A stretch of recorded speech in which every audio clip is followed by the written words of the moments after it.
So this video I'm gonna be talking about the Matrix.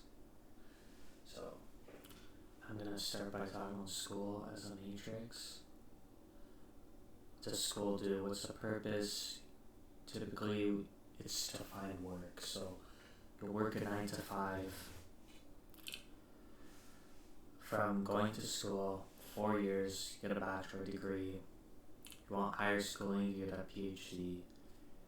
And this supposedly gets you like higher job opportunity, but sometimes not. A lot of people don't even use their degrees for the jobs they get into.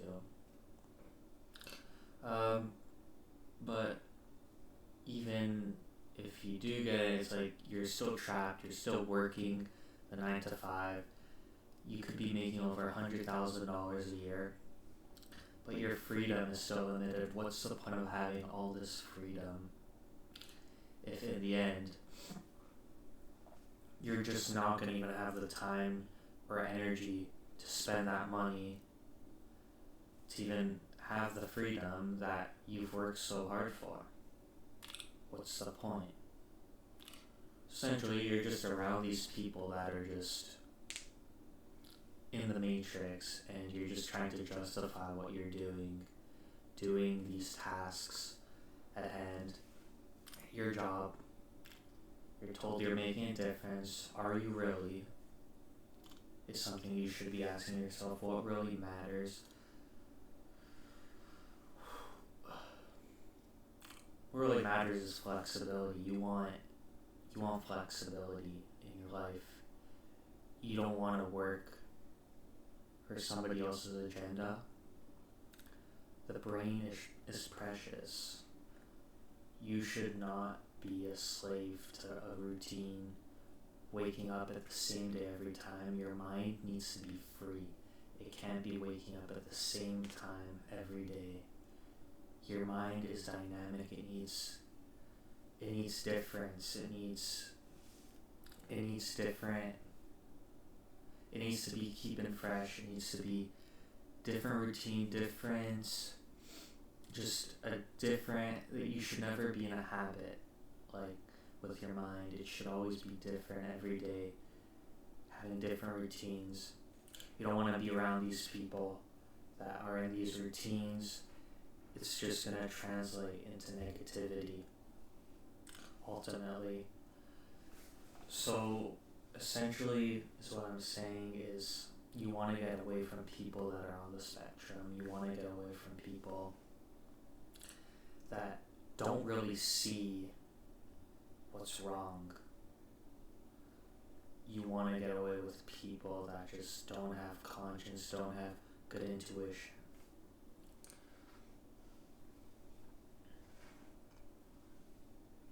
Just get away from people that are on the spectrum. That's the key point here. And not in the, just on the spectrum, just stay distant from these people. Whether it's psychopath, autism, if they're on the spectrum, you feel like they're a little off and confused and scared and fearful, or indirect, lack common sense, stay away from these people. Distance yourself. You gotta be aware of social media algorithms. You gotta be aware of their agenda, of what they're trying to perpetrate. The agenda of labeling like all men as like these bad people that just want sex. And they're bad people because of that. They're like these pigs, like men are pigs, they want sex, they want like intimacy. This is part of the truth, but it's very misinterpreted of what the needs of men actually are. Like what is biological for men.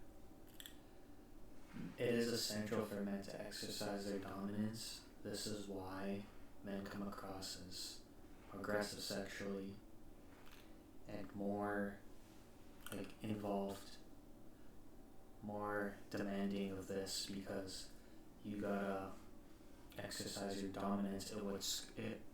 It's essential for what makes a masculine man masculine and a feminine man more masculine. If you prioritize masculinity, you should be prioritizing exercising your dominance sexually, preferably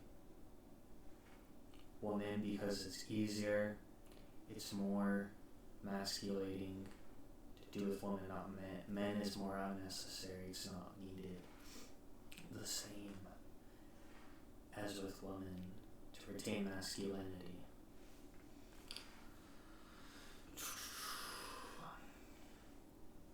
Another thing you should keep in mind if you're feeling sad or depressed is always be grateful. Always be grateful. When you experience evil in the world, always turn to gratefulness. Gratefulness never lets you down. It's the most powerful force you could ever experience, and live out a grateful, fully grateful life.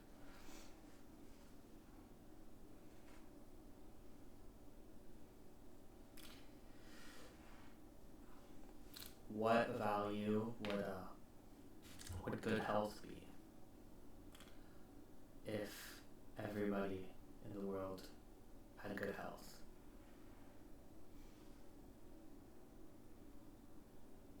If everybody in the world was healthy, good health wouldn't be valued, right? It is only when there are people that are struggling, you start to value health and be like, oh my, like I gotta start taking care of myself, or that could be me. Same with like war. When there are people suffering in war-torn countries, you gotta be grateful. You gotta understand that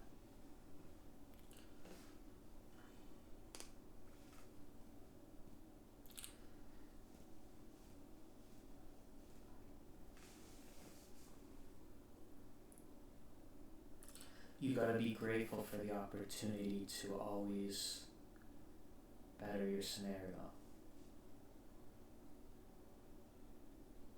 If you're you just gotta prioritize like just being better through gratefulness. What would it mean to be in a free democracy if everybody had free democracy? It's only because there are war-torn countries out there with people experiencing war that we get to realize how grateful we are, and gratefulness is important. It's part of what makes us feel fulfilled, that it takes effort to get a free democracy from the majority of the society out there, and even the outcasts of the society, they must comply to make it a functioning democracy. So my point is that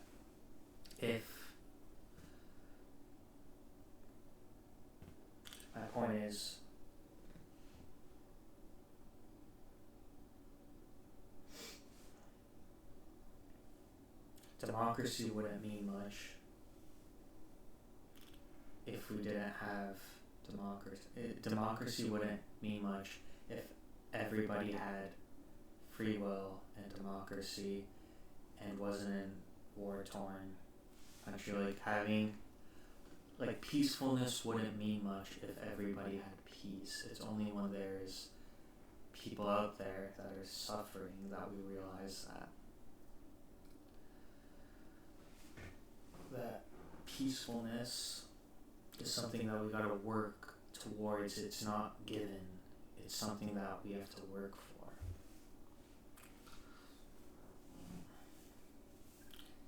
And this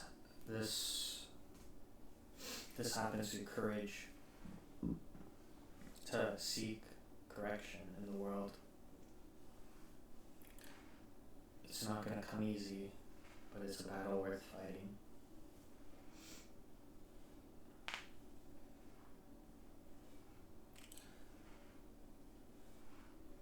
If you're ever like feeling unmotivated, just say you're gonna do something for 5 seconds.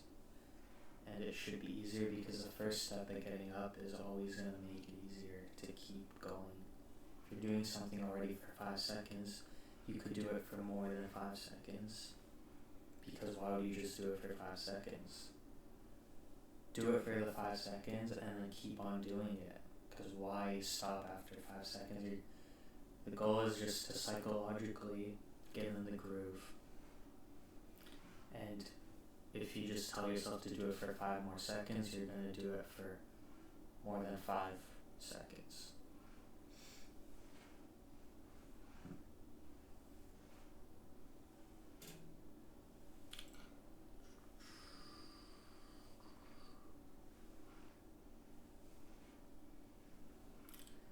The next topic is just don't be a robot. Just don't be somebody that's just could be replaced by AI. Don't be somebody that has like a robotic sense of humor. Like, be human. Be unique. Be like charismatic. Be like joyful.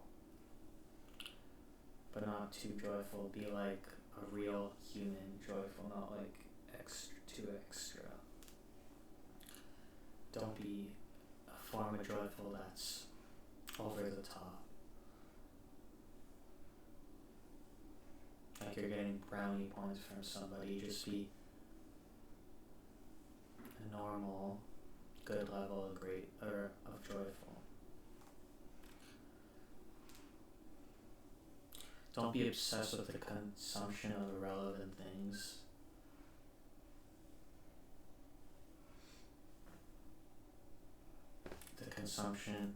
Don't be obsessed with irrelevant things for the consumption of also irrelevant things. This isn't worth it. Just prioritize your happiness, embrace being human, a human being. You don't have to enslave yourself to prove yourself to others, your parents or whoever makes you feel small. You are you, and be grateful.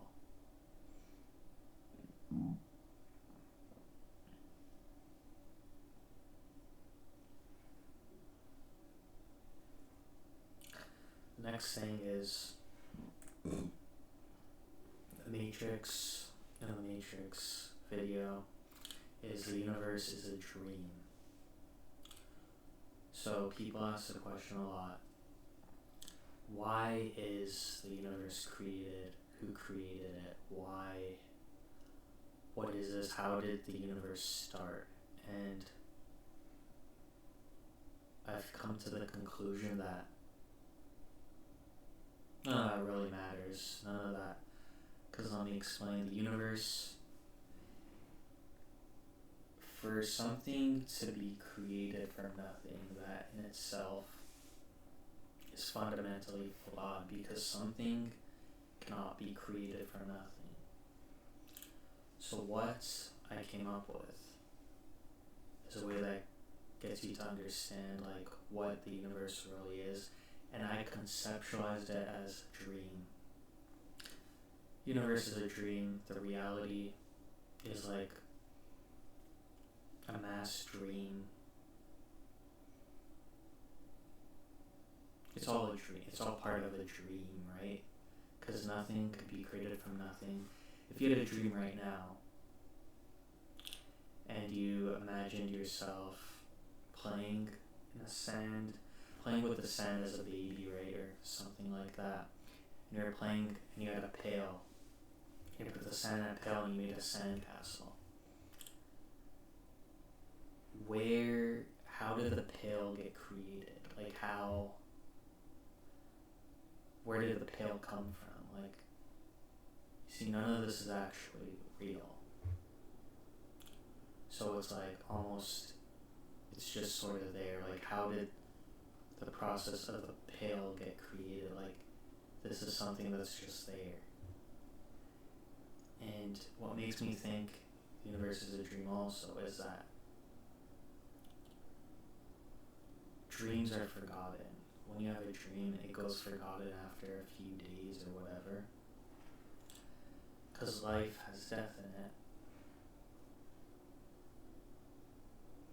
Life is intertwined with death. That means that life essentially is just a dream. It doesn't really exist. It exists in the moment as you're feeling, as you're going with the dream, going with the flow of the dream.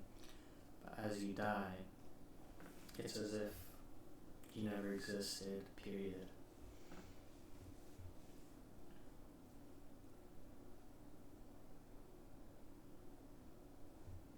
What also I find striking is that there could be an infinite series of outcomes where you could exist. Or no, an infinite series of outcomes where you could be replaced with another person or just not exist. There are an infinite series of outcomes of human life that could exist. And I could prove that by,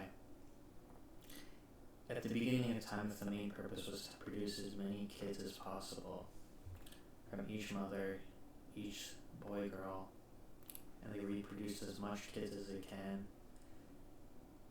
how many kids could really be produced? And the answer is infinite. Like, infinite series of kids could be produced. It's crazy how much life is out there. Like, how many potential life is out there? So knowing this, you should ask yourself, well, what is the value of life then? What if there are infinite series potential lives out there, what makes mine so valuable? And it's like, okay, so what if the truth is, okay, it's like that it's not valuable? It's like you should still be grateful that you even got the chance of one out of the infinity of existing, and the other that you can't tell that the other potential life you can't know that never existed, maybe in another reality. But you couldn't tell the difference between that kid and you, that potential life and you. You couldn't tell the difference the same way you couldn't tell the difference if an aborted child was any different than you were, or a potential life just that didn't happen somehow because of the main purpose of life wasn't to maximize population. So this means life is infinite. You are one out of infinity. You should be grateful for existing, even if it means you didn't really exist at all. It would make sense that we're all even in the end here. We would all be even with a potential life that never got to exist, with we never ultimately existing, because our life is essentially a soon-to-be forgotten dream, which means we don't exist. We lose our consciousness, which is the one thing that defines our existence. Once we lose that, we don't have an existence. We've never existed. I think that's important to keep in mind, just to be grateful. Gratefulness is everything. It could get you through hard truths to swallow. Gratefulness should be your priority tool in life to accept hard truths and hard realities.